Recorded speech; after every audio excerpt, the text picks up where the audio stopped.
الحمد لله وكفى والصلاة والسلام على رسوله المصطفى. محترم و درنو ورونو یو ورور پوښتنه کړې ده چې آیا د خپلې ښځې سینه یا تی رودل او هغه که وچ وي کوم حکم یې دی چې شیدې نه وي پکښې او یا شیدې پکښې وي تر ستوني تېرې سي نو د هغه بیا څه حکم دی؟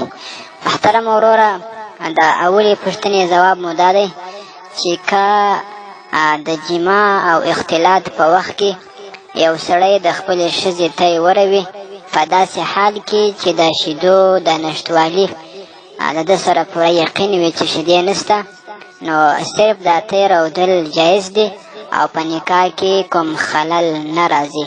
فتاوای دارالعلوم دیوبند جلد دویم صفحه 238. او که چېرته شیدې پکښې وي ستاسو د دویمې پوښتنې ځواب نو هغه شیدې چې کومې دي هغه حرامې دي.